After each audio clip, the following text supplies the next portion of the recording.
Well, Mr. Speaker, could I join you in thanking all staff of the House of Commons for all the work they did over the weekend to ensure that our electronic systems are safe, and I'd be grateful if you could pass that on to staff. I'd like to thank the Prime Minister for the advanced copy of the statement that we've just heard. 68 days ago, the Prime Minister stood on the steps of Downing Street and asked this country to give her a strong mandate to negotiate Brexit.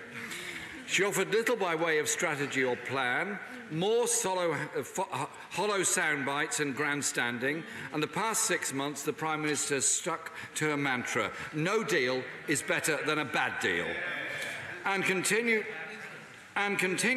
with her threat to turn Britain into an offshore tax haven aimed at undercutting the European Union.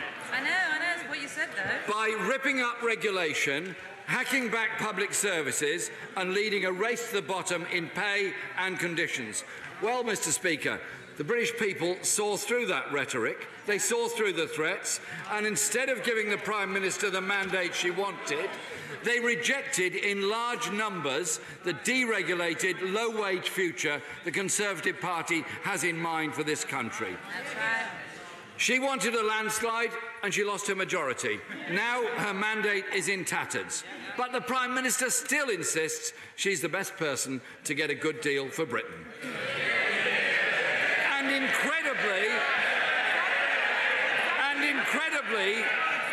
incredibly believes she is the best person to strike a deal with the very people she spent the last 6 months threatening and hectoring. Yeah. The truth is this country needs a new approach to Brexit that a Tory government simply cannot deliver. They're taking Britain down a reckless path, prepared to put jobs and living standards at risk just to maintain support within her own party and keep her government in office. The cracks are already beginning to appear. While some in her party want to move towards Labour's approach to Brexit, at least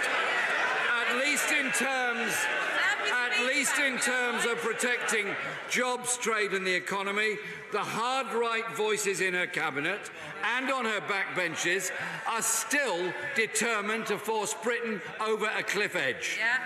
The Prime Minister needs to ignore them. She needs now to listen. So I ask her, has she promised to restore supremacy to this Parliament? Will she now be more transparent and involve it properly in the Brexit negotiation process? And will she now finally rule out the possibility of no deal being a viable option for this country? Yes. Choice is hers. Mr. Speaker, the Prime Minister went to Brussels last week to make what she described as a generous offer to EU nationals in this country. The truth is, it's too little, too late. That could have been done and should have been done a year ago when Labour put that very proposal to the House of Commons. But by making an offer only after negotiations have begun, the Prime Minister has dragged the issue of citizens and families deep into the complex and delicate negotiations of our future trade relations with the European Union, which she herself has been willing to say may result in failure. This isn't a generous offer. This is confirmation the government is prepared to use people as bargaining chips. So can the Prime Minister now confirm what will happen to her offer to nationals in this country if no deal is reached? What happens to the rights of family reunion which EU citizens are currently entitled to? Does the Prime Minister envisage the 5-year period EU nationals must accumulate here in Britain will also be the same for British citizens who want to retain the right to live in other parts of the European Union? And can the Prime Minister tell the House if these proposals were drawn up to take into account the impact on our public services, especially the National Health Service, where there is great concern over falling numbers of nurses and doctors already? Mr. Speaker, what makes this situation more remarkable is what we learned this weekend from the former Chancellor of the Exchequer, that immediately after last year's referendum, the government was willing to give assurances to EU nationals in this country. However, that was blocked in the Cabinet by the Prime Minister herself. This is people's lives we're talking about. Our neighbours, friends, husbands, wives, children. The Prime Minister clearly didn't care about them then. Why should they believe she cares about them now? Mr. Speaker, the country needs a change of direction.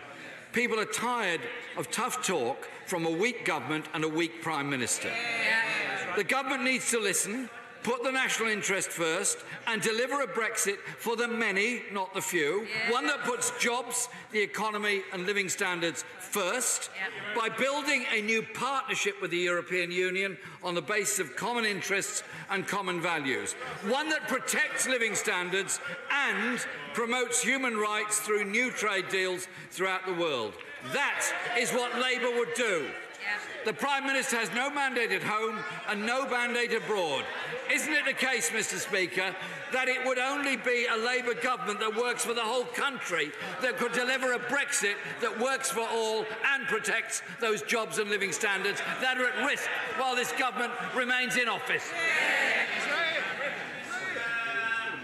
Thank you. Thank you, Mr. Speaker. The right honourable gentleman has talked about a variety of issues there. He talked about Parliament and transparency. We've been very clear that there will be a vote in this Parliament on the deal that has been negotiated with the European Union, and we expect that to take place before the European Parliament has an opportunity to vote on it. And there will be many opportunities in legislation and other ways coming in the coming weeks and months for Parliament to make its views known on these various matters. Now, let me come on to the position that the right honourable gentleman referred to in relation to workers' rights. We're very clear, as I was in the objectives that I set out in the Lancaster House speech in January, as I have continued to set out in the Article 50 letter and elsewhere, that we want to protect workers' rights. Indeed, we want to enhance workers' rights. He talks about no plan. I set out our objectives in that Lancaster House speech and in the Article 50 letter and have continued to set out those objectives, whereas the Labour Party's had 7 plans on Brexit in 9 months. We've got members of the Labour Party front bench, the Shadow Home Secretary, the Shadow Chief Secretary, the Shadow Attorney General, who want to retain free movement. We've got 35 Labour MPs who want to retain membership of the single market. Neither of these, as far as I'm aware, were actually in the Labour Party manifesto that people stood on at the last election. And then we get on to the whole issue. We get on to the issue of the negotiations on EU citizens and their rights here in the United Kingdom. I have to say to the right honourable gentleman that I find it bizarre, if not worrying, that in the position he holds, he is willing to stand in this House and say he has no care for UK citizens living in the European Union. Because that is what he is saying. I said at an early stage that we wanted to address the EU citizens' rights issue early. The European Union were clear that there was no negotiation before notification. It is one of the first issues that we are addressing after notification. They were clear it had to be undertaken on a reciprocal basis, and they were clear that whatever the United Kingdom said, the European Union would still be arguing about its proposals in relation to the protection of rights for EU citizens. So people who say that we should be not dealing on this as a reciprocal basis simply don't understand what negotiations are about, because the other side will be negotiating on these issues.